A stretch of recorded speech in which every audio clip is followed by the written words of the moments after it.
Bitcoin Group, the American original. For over the last 10 years, the sharpest Satoshis, the best Bitcoins, the hardest cryptocurrency talk. We'd like to welcome our panelists, Ben Ark from LN Bits.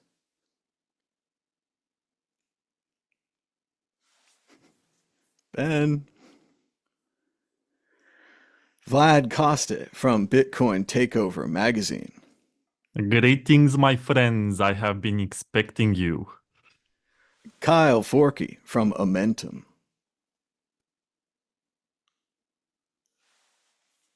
Stephen Mackey, also from Amentum. Hey guys, good morning. It's Kyle. I hope everyone had a productive week. And Hey, Stephen guys. Mackey from Amentum, say hello. Hey guys, how you doing? Looks like Good to we lost Ben, but hopefully he'll be back with us soon. Moving on to issue one. Issue one, BlackRock says clients are buying Bitcoin to hedge against the U.S. debt crisis. They say that Bitcoin is certainly risky, but it's not a risk asset. The company says that clients may flock to Bitcoin during a crisis, and that some of Bitcoin's defining attributes are its limited supply, global nature, and ease of transfers across borders, which is what I've been saying for years. Ben Ark, what do you think about BlackRock suddenly saying that Bitcoin is a hedge against the U.S. debt crisis? I think so. There's a couple of things at play, isn't there? They are selling a product, so they are going to sell that product. But this Larry Fink guy, he does seem like a legitimate someone who gets the Bitcoin thesis and the properties of Bitcoin. And he's spoken quite publicly about it. He said that it's a legitimate financial tool that allows you to have maybe uncorrelated, non-correlated types of returns. So he sounds like someone who understands what Bitcoin is. But then he could just be playing to the crowd, and they could just be shilling a product to their customers. But this is a fund which has like $10 trillion worth of assets, which is a huge amount of money. It's very significant for Bitcoin that there's an entity like BlackRock, which is so invested in it and is speaking so publicly about it, and then writing this paper about it as well. So a very interesting article, really, to see. But I mean, they are, as we've had happen so many times when we review these articles in this show, they're basically regurgitating things we've been saying for a decade. But they caught up, and that's okay. It's okay to be late to the party, and to be fair, they're not even late to the party. They're still pretty early. It's good. It will be good for the Bitcoin price. It's quite incredible that the price hasn't shifted more. I think it's just there's a delay in people realizing just how limited the amount of Bitcoins are out there in the ecosystem.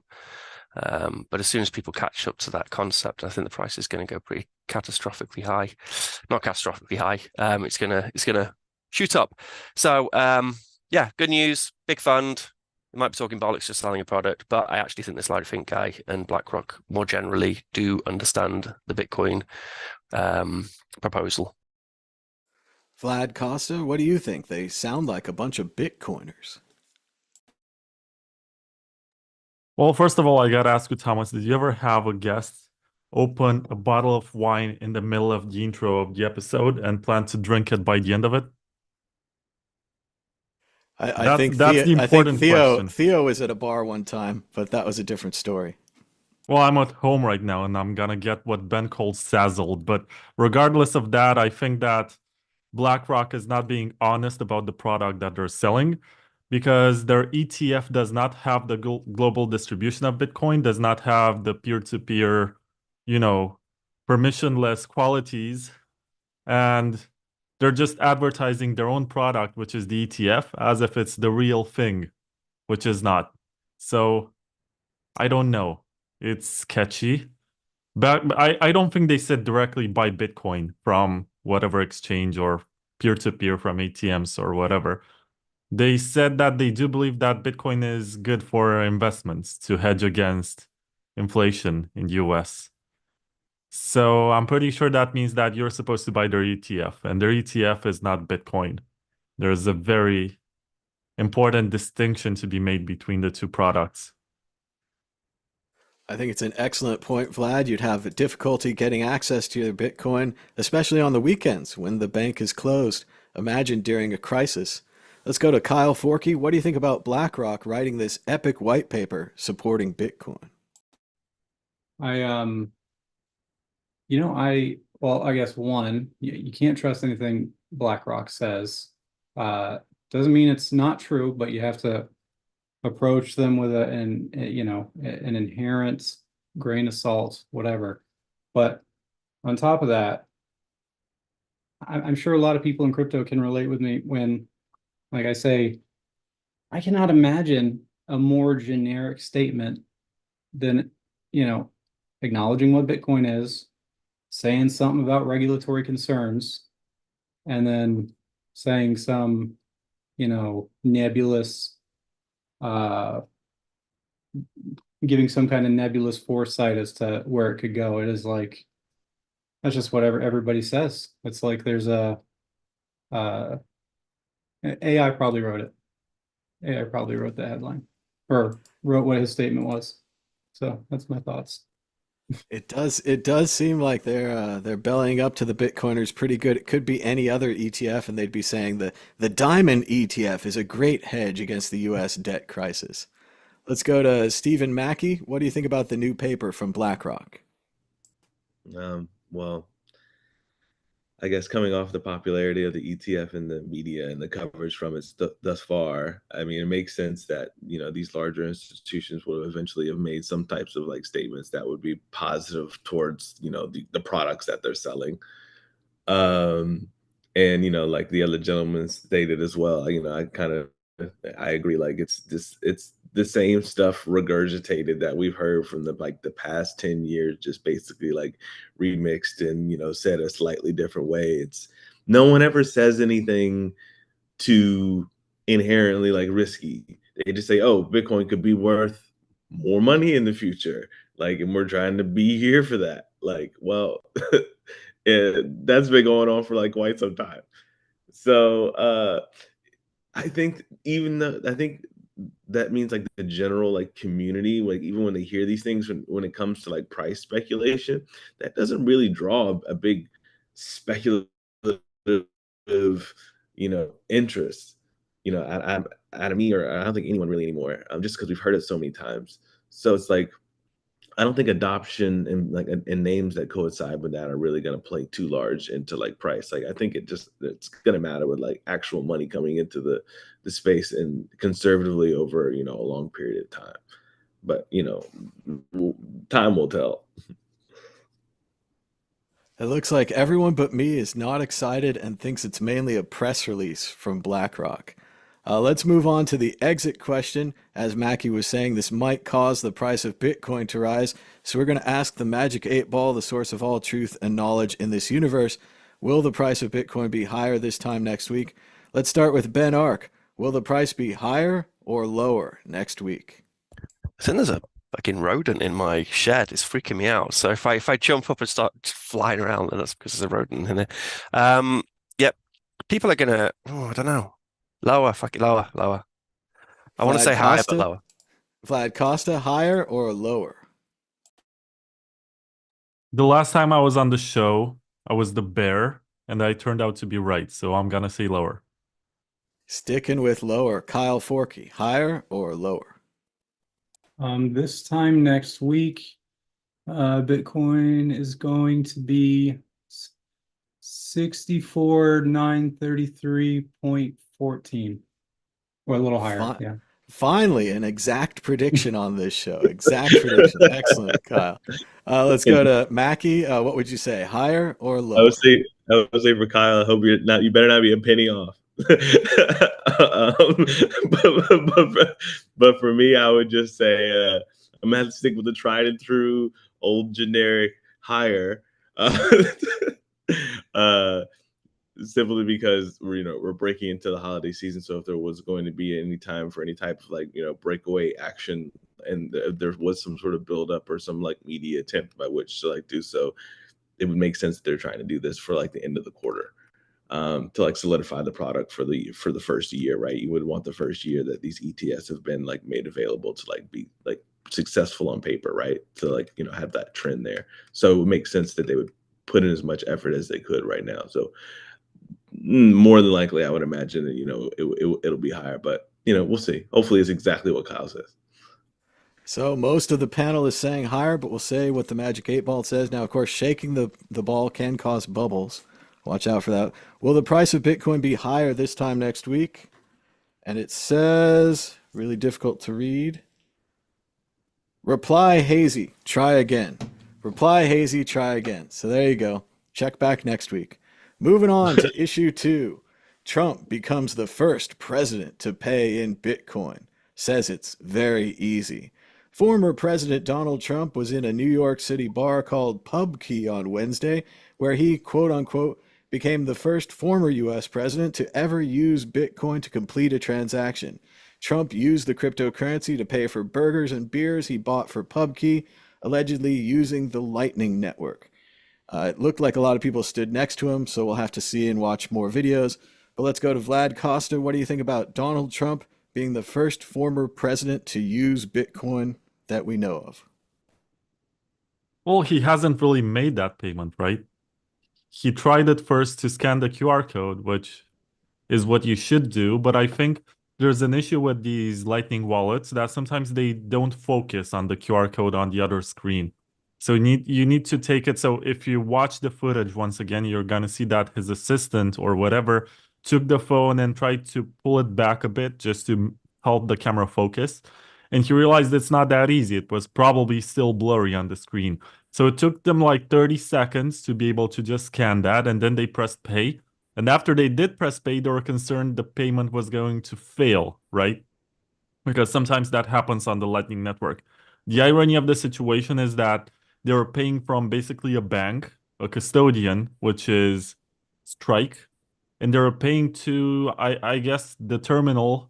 The interface on the terminal was BTC Pay Server. So they were paying to possibly another node. And it took them another 30 seconds. And I don't think it was the proudest moment for Bitcoin. Because, first of all, it wasn't Trump who did that. It wasn't that easy. And the person paying was a bit concerned that the payment was going to fail. And he actually celebrated the moment that he saw that it's going through. But I think the winner of the whole situation, or at least in his soul, is David Bailey. Because if you watch him from this footage, he's behind them and he's having the time of his life. He's so happy. He's smiling. He's thrilled. He's taking pictures. It's almost like this has been his kindergarten dream, to grow up and become this person who stands behind Trump and takes pictures. And he's finally actually living the dream. This is exactly what he wanted to accomplish with his life, and he is finally at it. This is the moment. This is his time to shine. He's very proud. I love David Bailey for this. Oh, what an incredible moment for David Bailey. I'm also Kyle, drunk, so don't take me seriously. You only had one or two. Kyle Forkey, what do you think Donald Trump allegedly paid for some burgers in a Bitcoin bar? I guess just to play devil's advocate for the last response, like, man, you guys know how difficult it is. Older people interacting with any kind of anything. I'm surprised. I'd be surprised if Trump was able to get the scanner up on his phone. That by itself would be very impressive. My father he couldn't do it. Doesn't matter how many times I showed him. And then I think we all have that like, thing in the back of our head whenever we send any kind of crypto transaction, like, oh, did I put in the right address, whatever. There's just like this thing in the back of your head. You're just a little bit nervous. And I can imagine being that assistant or whoever sent the transaction. You got the former president, all these people, all eyes on you, and you're scanning this thing, you're sweating. Like, I'd be nervous. I'd celebrate if it went through, regardless. But all that aside, it seems like one of those overly specific headlines. Like, this is the longest 8 guys have, marched in a circle for 5 days. Like, it's a world record, but it's so overly specific. Like, the first president, the first, trash man to pay with Bitcoin. It's whatever. It's neat, I guess. But yeah, I mean, it's just just a headline, I suppose. I don't think it really means anything by itself. It is a tough situation for the assistant. It's difficult to scan the QR code. He could have at least had Trump push the send button. That would have Yeah. helped. I would have liked that, some kind of connection to it where it really seems like he's standing next to a guy who's paying for Bitcoin. Let's go to Stephen Mackey. What do you think? The former president uses Bitcoin. Maybe we should all buy his World Liberty financial product. I do not back any World Liberty financial products, but I will say, for the longest time, we've been waiting for either a presidential candidate or some hopeful to like eventually say Bitcoin, and then like it happened, and then we had like the whole Andrew Yang running for president thing, and then like the topic of crypto and using crypto as a means to like raise money for an election, like that became a thing. And so like now it made sense to eventually get to the point where like, oh, the president is using Bitcoin. But even at that, like at this point, like, crypto's been around for like 10 plus years. So it's almost like saying like Trump finally figured out how to use an iPhone. It's like, okay, there's this basic functionality and thing. Like, I don't even think it even solidifies Bitcoin as it makes it any more legitimate. I think it's just a thing that somebody like did. Like, again, like we can't continue to be amazed by people doing the smallest things anymore. It's almost like it just doesn't scratch that itch.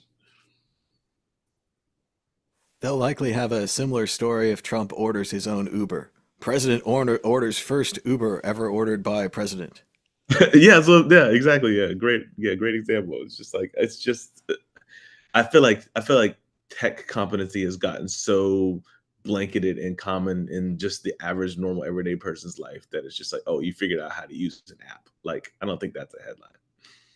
It is true what Kyle said. Older people do have trouble. I know I gave my parents an ordering food app, and they had a hard time ordering lunch. So it is a different accomplishment, though. Let's go to Ben Ark. What do you think about the former president paying in Bitcoin? I mean, I don't think he has problems using his phone, clearly, by the amount of shit posting the dude does. He knows his way around a phone. It was a bit of a payment terminal fail. Should have used Allen Bits.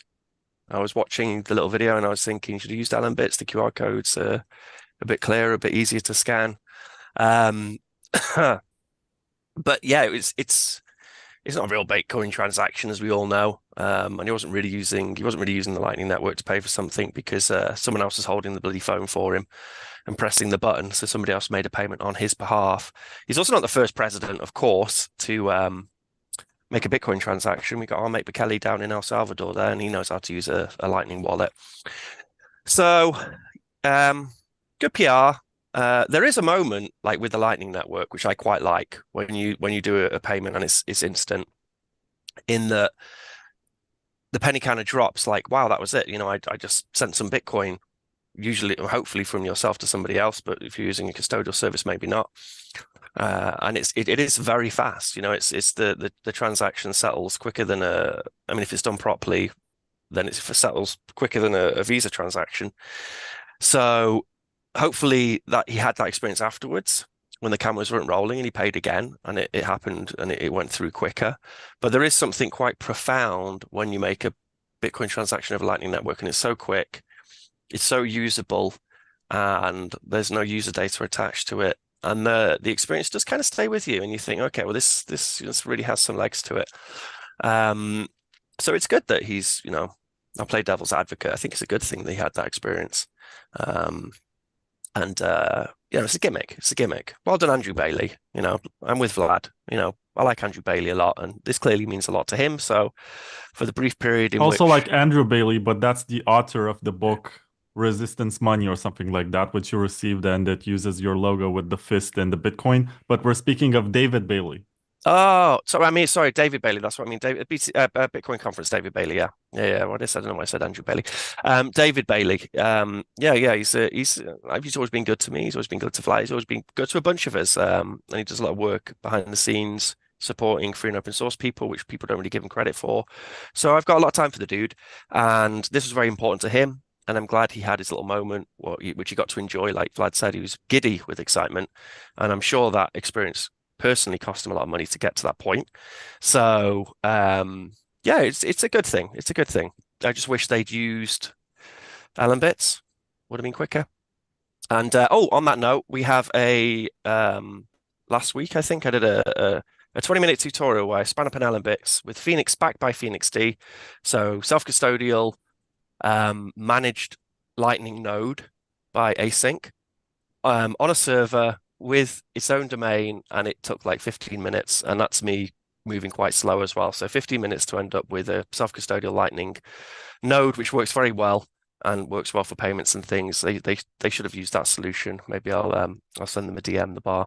But yeah, so check that out. It's on the Allen Bits YouTube if anyone's interested in watching that tutorial and spinning up an Allen Bits. But it's good. It's good. It's good press, you know. And David Bailey had his moment, and Trump had that experience of paying for something over Lightning, which I think is very important for people. So yeah, good.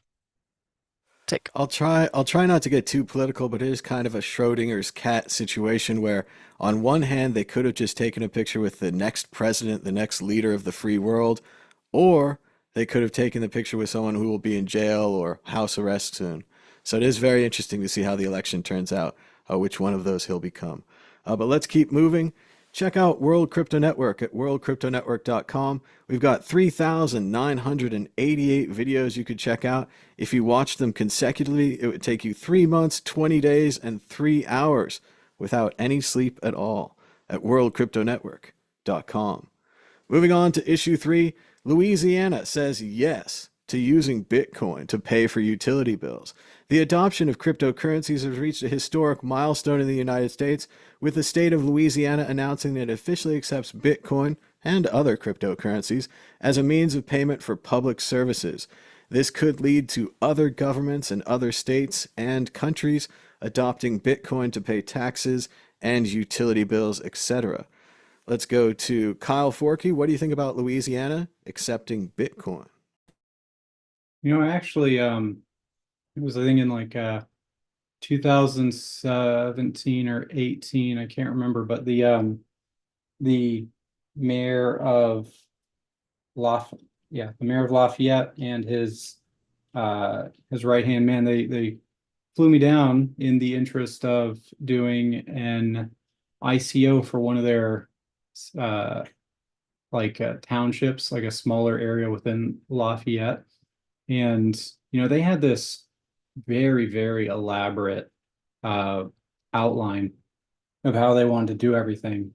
And I was very interested, but, you know, it was beyond me. It was beyond my means. I was like, you guys, I'm just some guy. I don't, you know, I can't put all this together. You need some more heavy hitters on board. And so I guess I always wondered how that turned out for them, because I know the project didn't take off, and it looks like they've been making moves this whole time. For some reason, Louisiana is just for the past almost 10 years, they've been very, very interested in crypto adoption, and I mean, I could see them taking some kind of a leading role in the coming decades in this space. As unlikely as it seems now, their mindset is extraordinarily progressive for, I think, how, you know, most people probably would think they were off the cuff. Just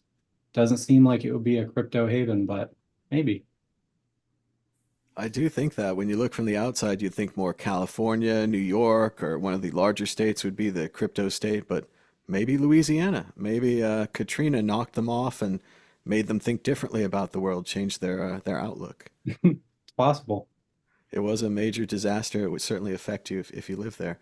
Let's go to Stephen Mackey. What do you think about Louisiana accepting Bitcoin for utility bills, taxes, other things? Yeah. So to piggyback on the thing that Kyle was talking about, I remember talking to that gentleman from Lafayette, Louisiana. He reached, I think he reached out, and then maybe I connected him to Kyle. Because Kyle was living in Florida, so it was much closer to Louisiana. And I was like, hey, there's these people that are planning this thing for their centennial, and they wanted to like be like the first like digital first city to like use like crypto payments and all this stuff. But again, this was like 2017, 2018. So it was still like very early as far as doing something on that level, but their head was in the right space. So that anecdotally, so it would make sense that they've made some pretty solid progress as far as like making partnerships and like at least having conversations with people, because like they were very nice, to like reach out and like have conversation with us. So yeah, I think that we'll probably see a lot more of that from more of these seemingly more conservative places where there are, intelligent people with money that have been investing in Bitcoin, for say like 10 plus like odd years. And you'll see it like, not just for like state and tax purposes and stuff like that, but for other interesting use cases like this, that actually like make sense long term. And even with countries like El Salvador, like kind of like leading the pack of, like being like very Bitcoin progressive and how they present themselves and how that's like kind of a very good like PR, like method for like getting interest in the country. It would make sense that on a state level and by a city basis that other people would sort of like replicate the, that type of like, idealism, and so that they can get like, new crypto wealth or younger people into an area. So I think yeah, I think it's not surprising, and I would hope that there'd be more of that sooner rather than later. Well, it sounds like an exciting project. Hopefully sets an example for the other states. And it's neat that you and Kyle had a personal involvement there. It's very interesting stuff. Let's go to Ben Ark. What do you think? Louisiana, a state in the United States, for the international crowd, is accepting Bitcoin. What do you think? Yeah, it's good. I mean, I would say that, for a merchant, use one of the best ways to accumulate some Bitcoin is just to accept Bitcoin, and then you get a few payments here and there in Bitcoin. And then you stick that in your stack, in your treasury. And this is probably part of a play where they're going to try and accumulate some Bitcoin for Louisiana as a speculative asset or something. And it's an easy play for them because there will be some Bitcoiners out there who'll be giddy at the fact that they can pay their bills in Bitcoin. And then they get to internally, they get to handle the Bitcoin. Whether they'll use the Lightning Network or not, I'm not sure. They should. And if they do, then they'll have to loop out to on-chain to put it into cold storage, using a service like Bolts, for doing atomic swaps or something. So they get to play around with the stack, the Bitcoin stack, and the software solutions which we've made, which are profoundly good. So when they experience that, these are public sector figures who'll then be on Bitcoin side because it works well. The great example from El Salvador was, in El Salvador, when you get a utility bill, you just get a QR code and you just scan it, pay it. And in a country like El Salvador, where they have 90+% of their GDP is remittances from the US, you get a text from your mom, and she's in El Salvador, and she says, "Oh, I need to pay this bill. I haven't got enough money."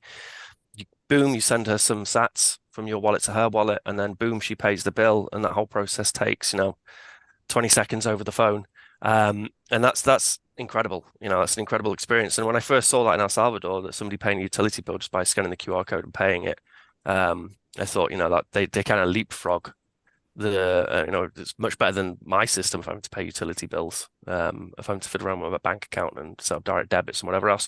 So a good thing. It's a good thing. More exposure for people playing with the Bitcoin stack and learning all the great tools which are being built for Bitcoin. It sounds fantastic. I just hope they keep everything secure while they're playing with that stack. It can be a very easy thing for one person in the department to run off with. So I hope they do a good job of that. Vlad Costa, what do you think about Louisiana accepting Bitcoin? Well, of course, it was going to happen deep down in Louisiana, across the New Orleans, way back up in the woods, across the Evergreens. There lived a boy or something. There stood a log cabin made of earth and wood. And lived where a lived a country country boy. boy named Johnny B. Good, who never learned to read or write so well, but he could play guitar just like ringing a bell. So, of course, Louisiana is a good place to start adopting Bitcoin, because obviously the purpose of Bitcoin is to give it to your government, right? I think that's what all the hardcore Bitcoiners they said. They said, if only I could pay my taxes with this non-government, non-bank, diverse, cryptocurrency. No, but I do recall at one point there was Noriel Rubini. God bless his soul. He's such a nice guy. And he blocked me because I called him a Bitcoin maximalist when he started calling out shitcoins. And he did say that Bitcoin is not money because you cannot pay taxes with it. And I'm pretty sure that Paul Krugman and guys like, what's the other one? Stiglitz or something, they would very much agree that Bitcoin is not legit money because you cannot pay taxes with it. So now what's the next excuse, right? Why is it not money anymore? They're gonna say, oh, it's not fungible because it doesn't have any privacy. I don't know. But it's fun. It's fun we got to this point because the FUDsters have fewer arguments and they're getting weaker over time. So I don't care much about paying taxes with Bitcoin. I think actually it's anti-Bitcoin in some regard because this was started as anti-governmental money or non-governmental money. But I guess this is part of what they call hyper-Bitcoinization, and we're all along for the ride. Excellent stuff. I definitely agree with that. I'll have to see how it turns out. I think the main positive in this could be them convincing other states to do it. As far as for people paying their taxes or utilities bills with Bitcoin, I'm not sure about that. And I'm especially not sure how it's going to work out when someone comes banging on the tax door saying, I paid a zero 0.1 Bitcoin a year ago and now it's worth $5,000 and I want this and that. So they might have a problem with that. Whereas with the dollar, it moves so slowly, I don't think people notice. But let's keep moving. Let's go on to issue 4. The crypto bros who dream of crowdfunding a new country. A very, very long article in the BBC that I don't think anybody read, and even I skimmed, says that Balaji and others from Andreessen Horowitz and other Silicon Valley backers want to make their own governments. They want to live in their own country. They have big pockets, but seem to be so far trusting most of their work to a man in a hoodie who suggests that you photocopy pages from his manifesto and post it around town. It's a very long article, but they're spending lots of money to chase this idea of, quote, a new country. We're going to Stephen Mackey on this first. What do you think, Oh, thank goodness. Balaji and others? They're going to make their own country. Would we even want to live there? Does anyone really want to live in a corporate controlled country? But here it is. The libertarian crypto bros are here for you, Mac. I'm not one to gossip, but I will. At last I heard when he was coming up with his network state book, which by the way, I did buy and skim through it. And then I ended up buying like a shortened version of it and just like kind of blazing through that much more quickly. But it really just was him just meandering on and on about how like you need digital money, you need to build like influence and, you know, kind of get enough people congregated here. And then you organize in these such manners. And then eventually you make your way back to, you know, down to the physical world. Like this is how you jumpstart a new, you know, country or something like that. And to me, it just sounded like a playbook for like digital narcissism. So I would just like, this doesn't really seem like a very good thing to do for me, like personally. But you know, this kind of leans into the whole like meta governance folks, and you know, the DAO people, and the region, solar punk, that sort of whole idealism. And so I'm sure it's all in good faith. You know what I mean? You know, just, you know, with his own sparkle of, you know, Balaji idealism in there. But, you know, otherwise, like, it's just another one of those things that's like, it's a good headline. It's a good topic. It's a good thing to talk about and also to like make fun of. But at the end of the day, you know, we're nerds. We don't always elucidate on our like, you know, grand visions of what the future can be like, you know, very well. And in hindsight, they usually don't age very well. So, you know, this might end up being one of those cases. It does seem like a good idea until you remember everything that you know about countries, about nationalism, about languages, about tradition, about the individuals who live there. And for me, it goes back to this basic idea where we already have the internet. The internet is the place where we can be who we want to be, or be anonymous, or be a name, or whatever you want to be. But it's not a real place. It's not a physical place. And the things that make the internet don't transfer well to physical places. You can't digitally replicate an endless supply of things like you can on the internet. So I think it's very interesting they keep trying this thing. but they definitely have a lot of ideas and a lot of money, so it might go through. Ben, Ark, what do you think about the businessmen starting their own country somewhere? It doesn't say where. I mean, historically, within our space, we've had lots of these projects which have been an utter flop. I was lucky enough actually over the summer to be hosted in Prosper in Honduras, in Roatan, which is a private city project. I was very skeptical going there because I thought that, perhaps they would be taking advantage of the locals and they wouldn't be a great employer. But I did quite an extensive bit of research, like quizzing the locals outside of the project, and then what people who are working within the project as well, and that they were good employers. They paid more than other places in Roatan, and the place actually had a pretty good vibe. Like there was a bunch of very enthusiastic tech people, like building projects, sharing ideas. There is something about when you get a bunch of like-minded people in a meet space. I think we have this in Bitcoin. We have had these important meet spaces like Room 77 in Berlin or Polis in Prague, where just getting people in the same room, like get some share ideas, think big, create projects, and those spaces have put out a lot of good projects.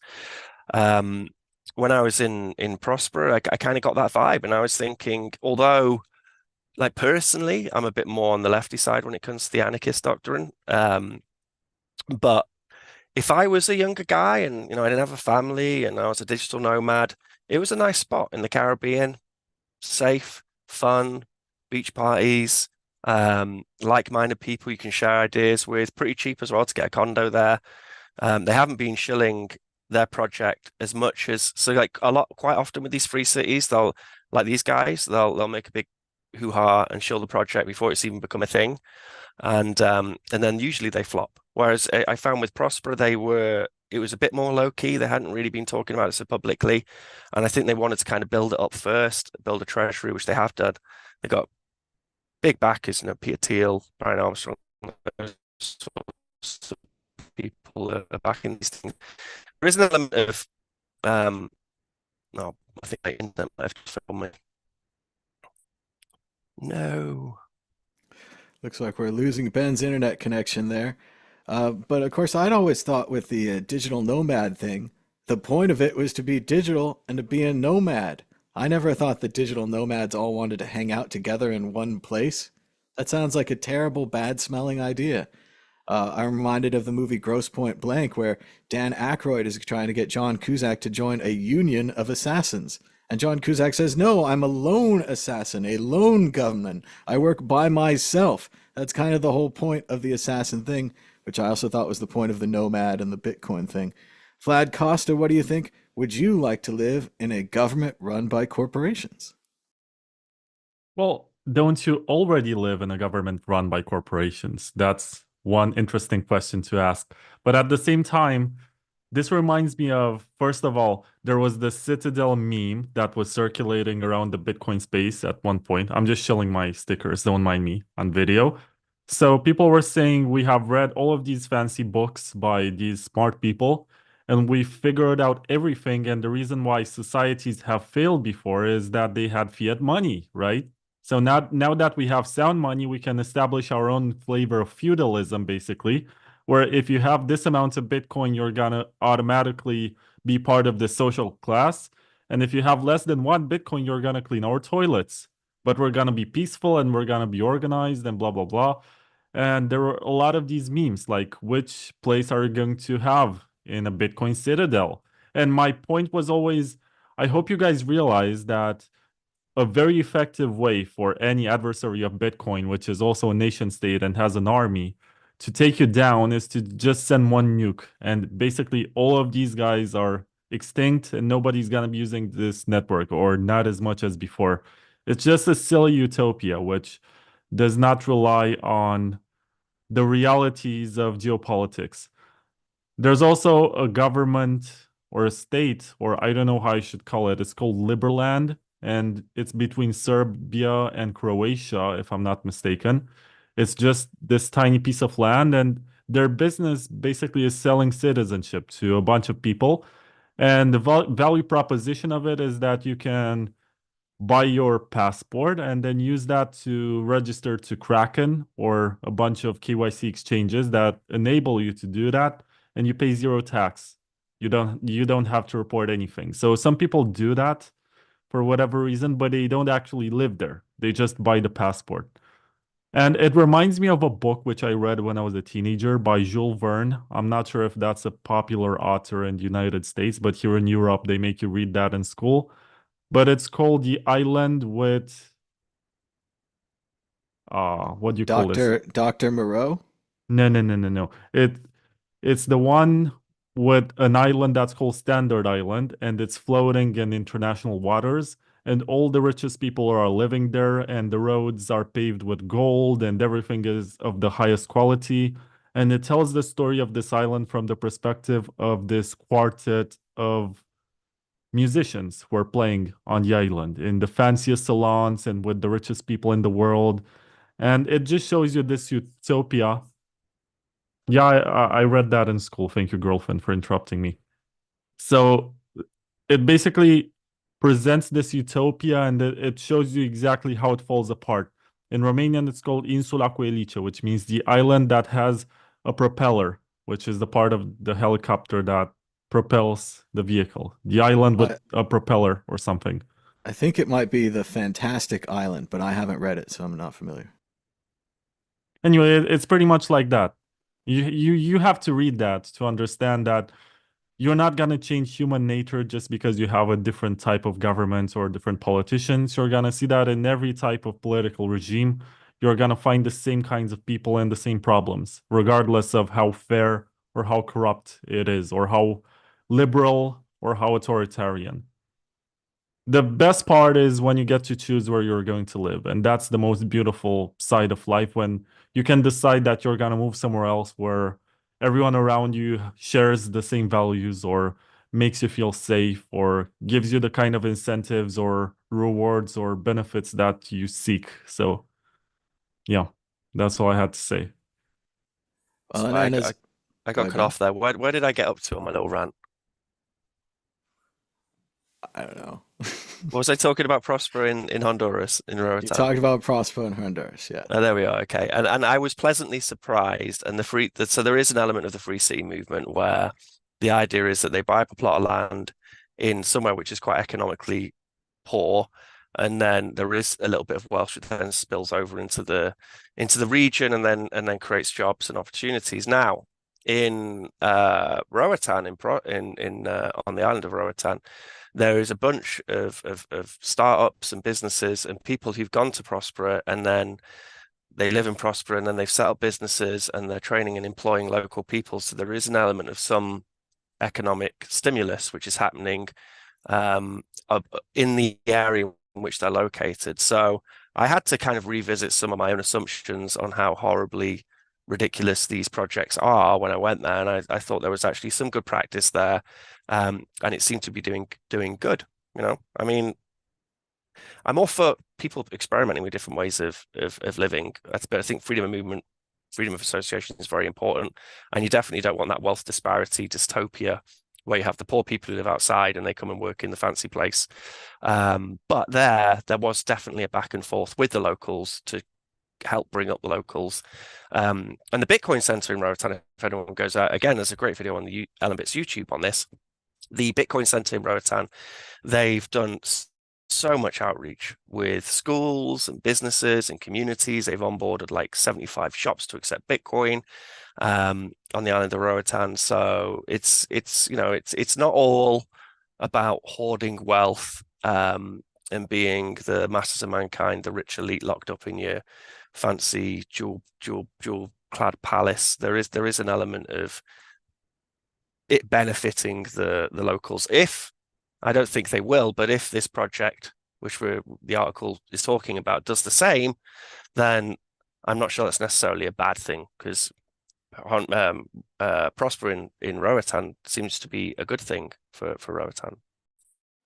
Well, I'm glad that they're helping people. And I'm glad they're helping the local people, but it's just hard to imagine, like to take the example of Puerto Rico, you have all these people that don't want to pay taxes, who don't want to share their wealth, and all of a sudden they're going to get to Puerto Rico and decide to share their wealth.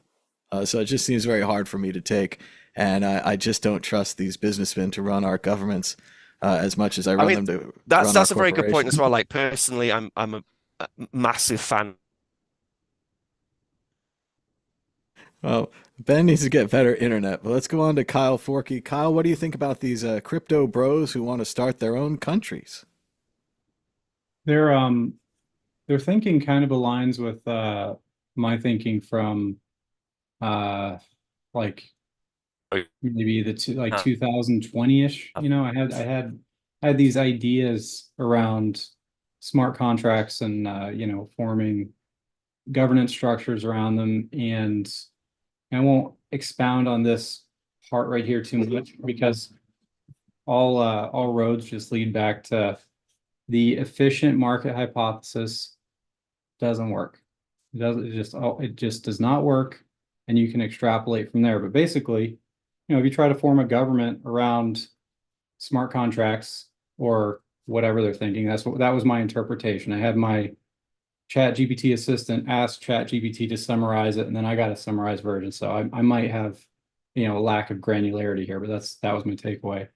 But either, you know, if you want to make decisions, it has to be market driven. And if it's not market driven and it's just like a, you know, horizontal structure, then the system will fail to accrue value. There's no point in buying in, basically. And so you either wind up with an oligarchy, or it's just a failed model. And then you have to wrap all that up with the fact that the system itself needs to be secured in physical reality in some way, namely a military. And, you know, I tried to put together a thought exercise on how like a municipal garbage collection service would work with smart contracts. And that by itself was tough. I cannot imagine anybody figuring out some kind of decentralized way of deploying military assets without it just being some guy, you know, holding the keys. So it's, yeah, it just, it doesn't seem possible to me, but you know, who knows? It is possible that the people who are in charge wouldn't mind it becoming an oligarchy, so they're Yeah, okay with that disadvantage. Let's move on to the exit question.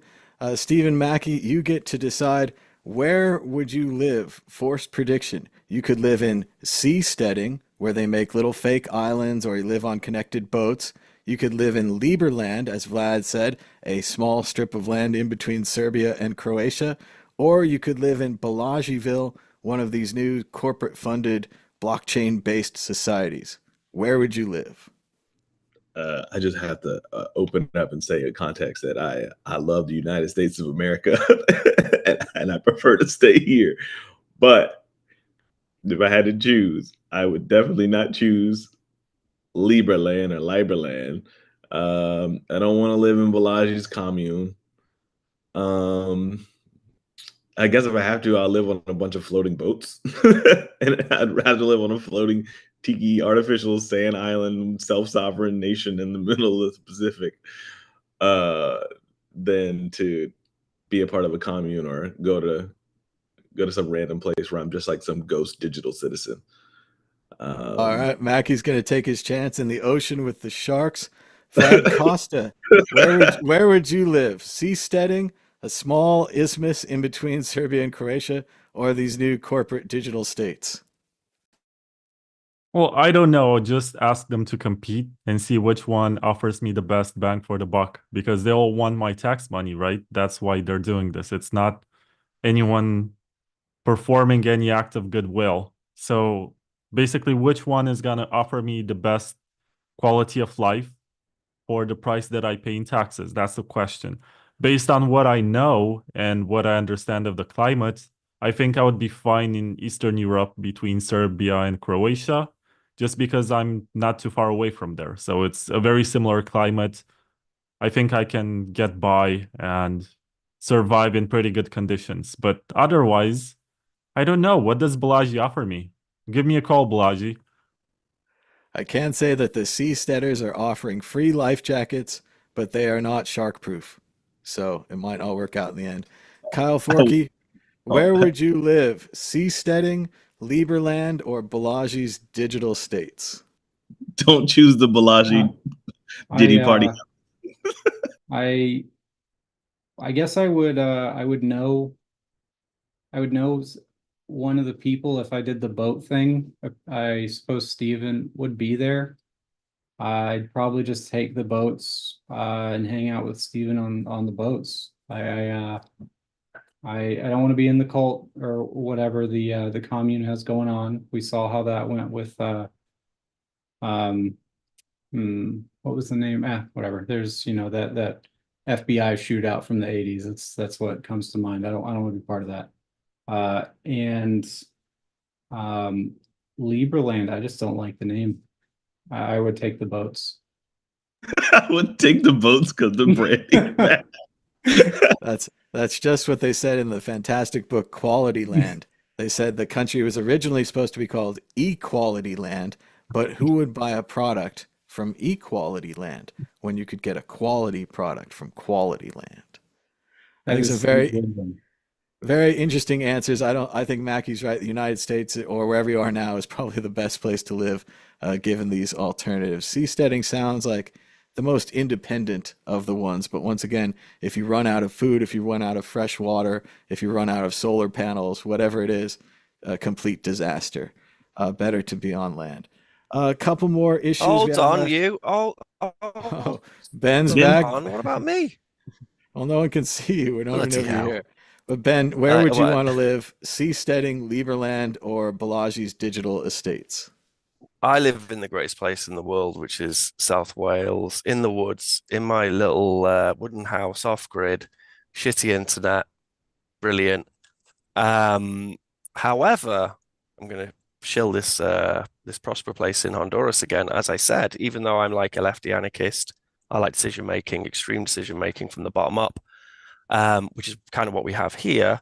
I would legitimately spend, I don't know, a year or two in Prosper, which is a free city. You had a good vibe and lots of interesting people there, and it was pretty cheap to rent. It was in a beautiful location, a beautiful island with beautiful people. So yeah, like I would happily live in that free city, which is quite a thing for me to say, I must admit, considering.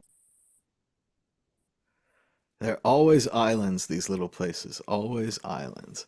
Maybe we should start supporting Chipotle.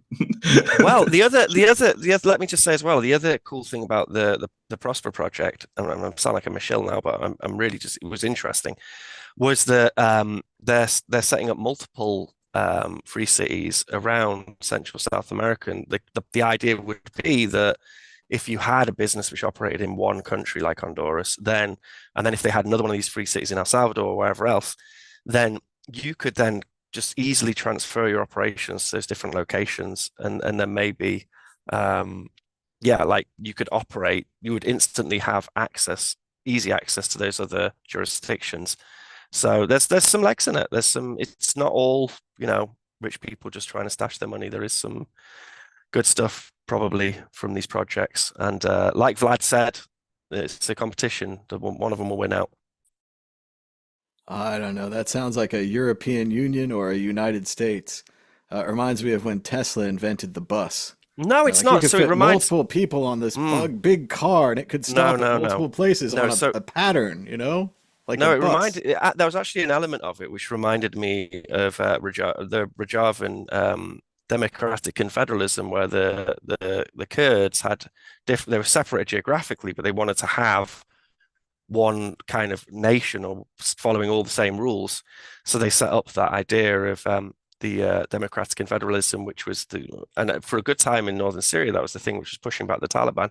And that was a real anarchist experiment, which had a lot of good things come out of it. So different people experimenting with different ways of living. Like, who are we to stop that? Although I agree, this article, these crypto bros are probably going to fail utterly horribly. but they're going to burn a lot of money first, probably hundreds of millions of dollars with nothing to show for it, but they have to do it. They have to do it.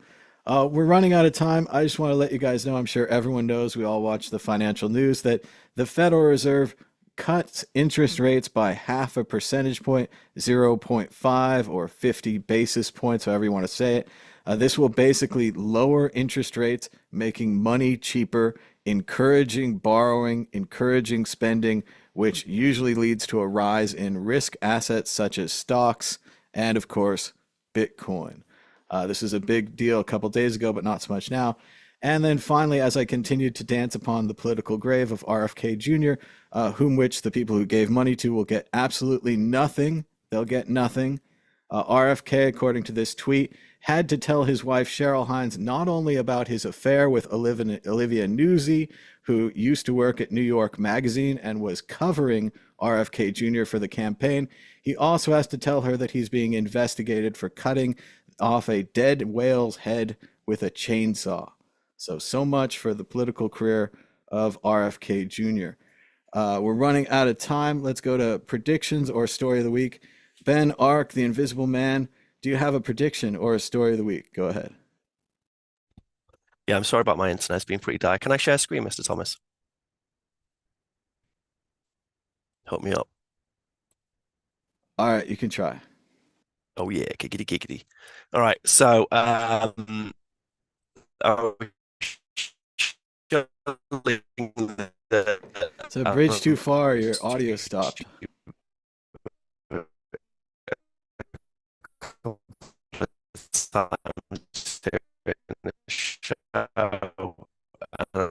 I just want to chill a little bit more, but we have the Alan Bits All in right, Phoenix. Ben, I think your audio stopped working. when you did Can you your hear me now? screen share. So Can you hear maybe me? just sum up really quickly. We can kind of hear you. All right, can you hear me now? Yes, just a little. Go ahead. What about now? There is a video on the Bitcoin space in Roatan with Dusan from Amateur Age. It's really very good. I made that video and I'm very proud of it. And then also check out the tutorials, the Phoenix D tutorial with Alan Bits. But yeah, check out that it's a beautiful spot. Check out the Bitcoin Center in Roatan. It's quite spectacular. Dusan is. All right, Ben's almost there. Check out the Rowan Center on the LN Bits YouTube. Sounds great. Vlad Costa, a prediction or a story of the week? Go ahead. I'm not very good with predictions, even though I still believe that Monero is going to outperform Bitcoin over maybe the short to medium term until someone in Bitcoin wakes up and says, hey, we need privacy for this. We need to make it fungible. But I do have a story of the week, a bunch of them actually. The first one is that my girlfriend is making Pepes, and if you want to help her pay for tuition for medical school, you can DM her and she's gonna turn you into a Pepe. And we did watch the Pepe documentary last night, and I think we are on the team which is trying to save the reputation of Pepe and make him not offensive. And anyway, there is this series of YouTube videos launched on the YouTube channel that's called Hemi, and Bitcoin Core developer Jeff Garzik is talking about various topics concerning Bitcoin and the early days, and I think there are a couple of ones about Satoshi Nakamoto's identity, and it's interesting to see the opinions of this guy who has been in the project since 2010 or something, and he was also the first big blocker. He wrote the first proposal to increase the block size back in 2010, and Satoshi told everyone, don't run this software because it's not going to be in consensus with the rest of it. But he has been around for a long time, and he has some very interesting views about the creation of Bitcoin and the state of the project. And I did watch everything. It's so you have about 20-30 minutes of content, but spread across 2-minute videos. And once you watch those, you're gonna feel like you've learned something today. So after you're done watching this, check out this Hemi YouTube channel with Jeff Garzik. And also don't forget to subscribe to Bitcoin Takeover podcast. I still put out good stuff. All right. Thanks so much, Vlad. And glad to see the Pepes. It sounds like fun. Kyle Forkey, do you have a prediction or a story of the week? Go ahead. It was like a long-term prediction. I think most of us here, and probably a lot of people in the crypto community, have you know, we think we're finally rid of XRP and Ripple, and not really going to have to hear about it anymore as it slowly cascades down the ranks. But I think 2 times over the past decade, it's just come out of nowhere, and I think it's going to come back one more time. It's what is it? It's death rattle, and it's going to surprise everybody. And that's my prediction. It's not to say it's good or anyone should care. It's just going to be it's just like me guessing the exact price of Bitcoin next week. It's going to happen, and I'll be right. And that's the only reason I'm saying this. It is very possible that we haven't seen the end of Ripple, although it is named after a great Grateful Dead song. Let's go to Stephen Mackey. Do you have a prediction or a story of the week? Go ahead. Prediction. I'm gonna go with prediction here because that's always fun. I'm going to predict that the elections don't really affect the price of Bitcoin too much. The ETF stuff doesn't really affect Bitcoin's price too much. And I think it's going to be some other random catalyst that will come out that will, over the next few months, that will be the actual cause of that. Seems like from a regulatory standpoint, people have gotten pretty good at regulating the greater crypto market. So big time scammers and stuff like that, coming down in the news to ruin the markets and stuff like that. I think it's pretty much no different than normal financial, regulatory crimes and stuff at this point, at least as far as the US media goes. So I think overall, as far as on the US Western hemisphere, I think most things trend to be bullish, but no one particular thing will outweigh the other. So I'm just overall net optimistic. That sounds great. I've heard lots of people saying the political events will change the price and it'll be 20K higher if this candidate wins or that candidate wins. But I agree with you, Mackie. I don't think Bitcoin's going to care. It's a much larger thing to move around than people think. It's not just ideas and momentum. It's a lot more. It's money. I just wanted to give a shout out to Adam Meister, the Bitcoin Meister. We had a really fun show yesterday about a prediction that he made 10 years ago.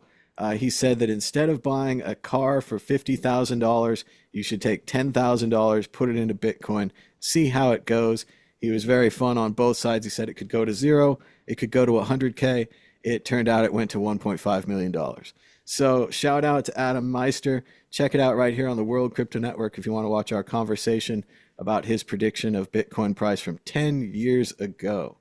He also makes some great shows out there on the BitcoinMeister channel and on Twitter and stuff like that. So thanks so much for our guests. Thanks for everybody giving us a thumbs up down below. Subscribe if you haven't already. And until next time,